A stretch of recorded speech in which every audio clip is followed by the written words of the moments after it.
So what goes into the business of a park, Scissortail Park, opening in the heart of downtown Oklahoma City a little over a month from now? Two of the geniuses behind the branding and the business and the marketing and all that stuff at Scissortail Park are here in the Oklahoma studio right now. I'm Dave Morris alongside Maureen Heffernan. She's the president and CEO of not only the Myriad Gardens Foundation, but the Scissortail Park Foundation. And my friend and local artist and neuro guru, Kris Kanaly. Good to see you again, Kris. Good to see you too. But Maureen, we will start with you as president and CEO of this foundation. It's kind of come on you to, hey, we've got this idea, we've got this space, park. Maureen, what you got for us? Well, no pressure. I know. It's a big project to take on, and we feel such a sense of privilege and responsibility at Scissortail Park Foundation to exceed expectations. And as we're handed over this incredibly magnificent space that MAPS has worked so hard on over the years in the city of Oklahoma City, the designers, Hargraves. So when they hand it over to us to manage here in a few weeks, we've had to get ready for that. So one of the first things we had to do as a startup is brand it. We had the contest, the naming contest that the city did. So one of the first things we had to get started on was a logo, because that informs a lot of other things that we have to do. So in that process, we looked around at all the talent in Oklahoma City that we would work with, and there were some great firms, but we did settle on Staple Gun, where Kris was working at the time. So Kris was our main creative director, and we had a committee, we worked with him, and lo and behold, after a few months or more, we came up with this logo that we absolutely love, that Kris devised for us. Kris, I'm going to pick your brain here for a second. Maureen touched on this, that a logo is important. From an artist's perspective and as a design perspective, why is a logo important? What does a logo do? Well, a logo is a representative of what you're trying to communicate. Kind of the first impression of the entity that the logo is for. So with the park, and especially with it being called Scissortail Park, it was kind of a no-brainer that it needed to be a bird. But we also wanted it to be colorful, youthful, somewhat modern, but also classic. All right, so walk us through the colors. You were explaining this to me earlier, and there was a reason for every color in this bird. Right, so the bird is comprised of by the way, nice job of wearing a bird shirt. Thank you. Oh, yeah, points for that. Yeah. Kris was like this. Yeah. This was on little purpose. Subtle hints, a little on purpose. Yeah, one of my only bird shirts. So, so the colors of the bird represent everything that kind of we have here in Oklahoma to celebrate. We have the big sun. We have the red dirt clay that we all share. We have the grass and the greenery and all of the trees that will be available in the park. The red also kind of has a coral feel that represents some of the flowers and the floral arrangements that will be throughout the park. And then we also have the blue sky that will be a big, vast expanse as you enjoy the park. We chose a classic typeface. We wanted to kind of have something that was more emblematic of museum type of foundation and that type of thing. I'm losing words right now. It's a good, classy, classic font and typeface. Yes, something that we wanted to celebrate our heritage here in Oklahoma. Yeah, it's not trendy. I mean, it's going to Something age very well. I was about to say, it's not going to look dated in 3 to 5 years. And we should say the Scissortail Park opening weekend is September 27th through the 29th. You can find more information on the website, scissortailpark.org. But Maureen, you've got a logo. Now what do you do? I know, logo. And I actually add with Kris, the other thing we want the logo to do is look great on a T-shirt.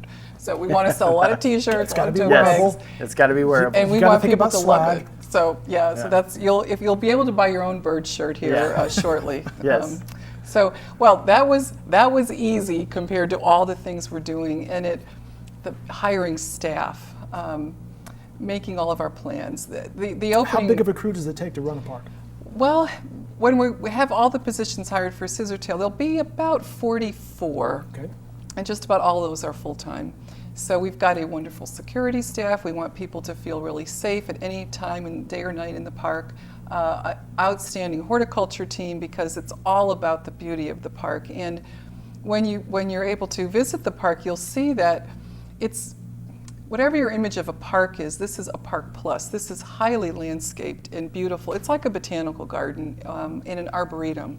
So in that way, it really is a garden park, very lushly landscaped. And as things grow over the years, it will really feel very shady and leafy and lush. We're looking at some drone footage taken this week of your park, and we're kind of at the tail end of a drought right now here in August, where it's just been beaten down 100 degrees, and it already looks pretty lush, and you don't really have the landscape installed and a lot of rain to help you out at this point.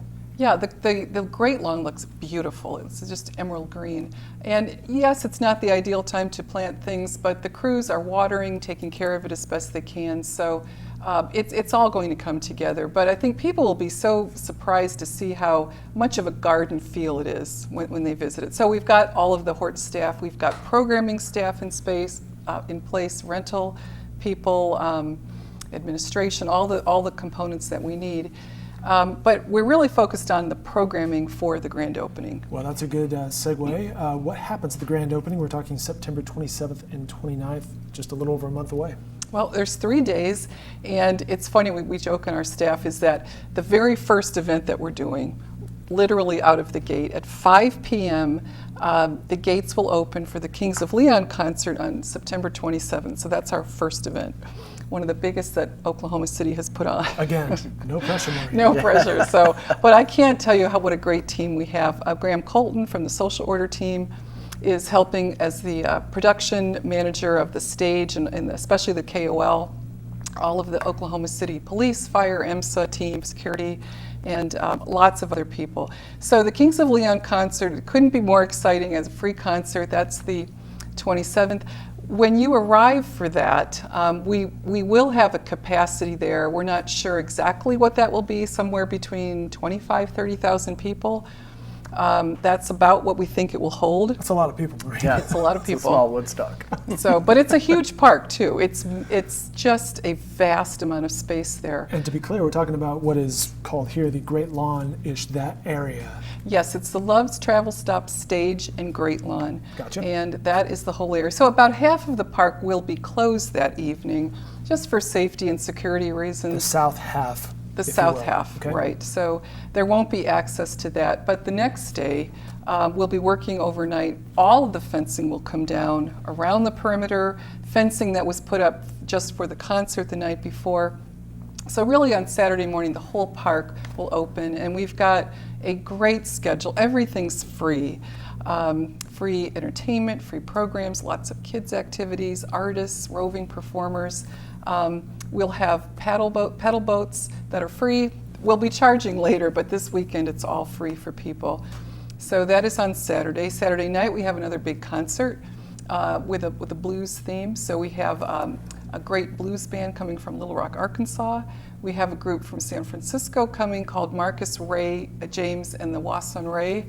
And they're a fusion of African and American South blues, which are really interesting. And I think people are going to love it. People can get their groove on. You see an image right there of the band. Mm-hmm. So they're on Saturday. And then on Sunday, we're really looking forward to the Philharmonic having a concert on the Great Lawn. And they have put together a beautiful list of the pieces they'll be playing. It all has kind of a nature theme. Some pieces with bird songs. It should be just beautiful sitting out there with the Philharmonic playing. Alexander Micklethwaite does a fantastic job of getting the crowd going, so I'm sure he's pumped to be on the He's Love's really stage. excited, yeah, to work on this. Well, perhaps we have buried the lead throughout this entire thing, because you may be noticing there's a poster board sitting right next to Mr. Kris Kanaly, and at this point we should probably unveil the official poster, right? Right. This is the commemorative poster that we wanted to create to kind of honor the opening of the park. We kind of envision looking back on this 100 years from now, there being some kind of archives and historical archival of all of this stuff. So we're pretty excited about it. So and I should say, just before Kris does that, is when we met with Kris, he would be perfect for this. But we gave him kind of just a little direction. We wanted to be, I think we said something like a genius child drew it. So it has this childlike feeling and exuberance and color. And so Kris took it from there. Yeah. So without further ado. So with those marching orders. Right. Yeah. Here we go. Very nice. Beautiful. All right, so here- walk us through this one. All right, so the poster, of course, we wanted it to be colorful. We wanted it to basically just put a smile on your face and make you really excited and happy about coming to the park and enjoying the park. We also wanted to make sure that it was wearable, that it would look great on a t-shirt, look great on tote bags and all types of swag. So I think we accomplished that. But this is all hand painted. That's also something that we wanted to do. Instead of using computers, we wanted to stay classic, and we wanted it to remain timeless, something that could have been done 100 years ago, 200 years ago, because we really want people to reflect on it 100 years from now. So it's all hand done, painted. And as you can tell, it features the park, kind of the sweeping pathways that meander through the park, some of the different floral gardens that will be there, and then some up close of the flowers, and then of course our beautiful skyline in the background.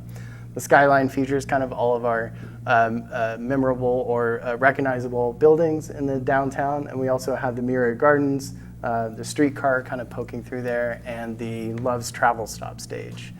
Right there with the great lawn.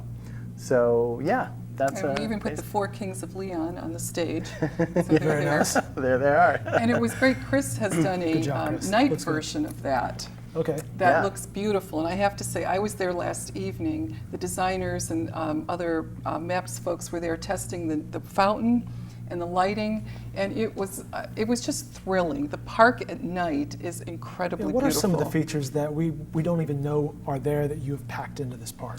There's so many. I mean, the fountain system along Robinson is an interactive play fountain. It's also just very beautiful to look at. But there's also, which was a surprise to me last night, there's a waiting section for smaller kids with smaller jets. But anyone can kind of take their shoes off and easily wade into it. And they probably will. In the summer, and they will. So that was a surprise, just these extra features. The children's play area, if you drive by Robinson, you'll see this tall structure with this snaking slide out of it. And the height of that surprised me. I knew it was on the plan, but it's a large feature.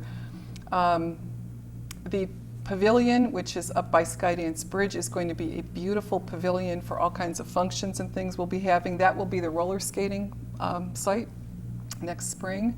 And I would just refer back to the gardens that are all throughout. It's when you're there, the scale is just so vast and large that it's you have to experience to appreciate it.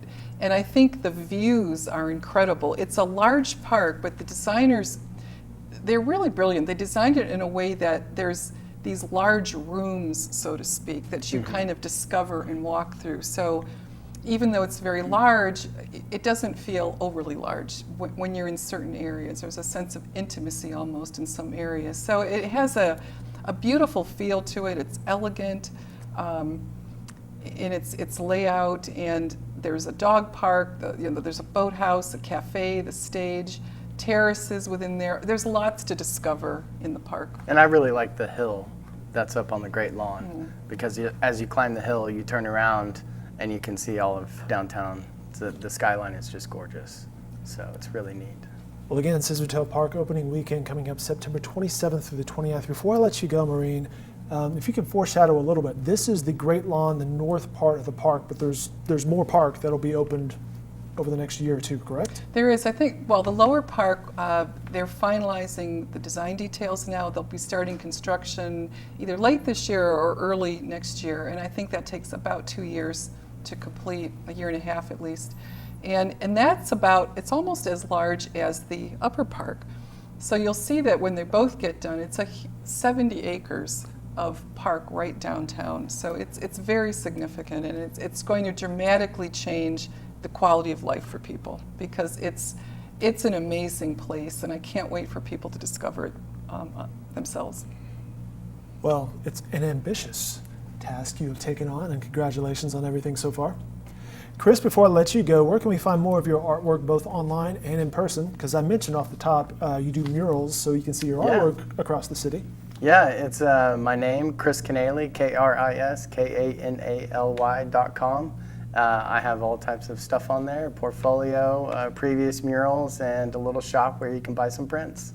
So. And you're out there today, or these days, creating more work, right? Oh yeah, And if I could just a quick shout out to Friday night, we call it the Mayor's Concert. Mayor Holt has really taken the lead on that, making it possible. He's been doing private fundraising for it. So he's been phenomenal. So Friday night is really his vision and his ambition for that level of something to open the park. We will see him on stage with the Kings of Leon again, September 27th. That's the opening weekend at Scissortail Park. You can find more information online, scissortailpark.org. Guys, thanks so much for your time. Thank Appreciate you. it.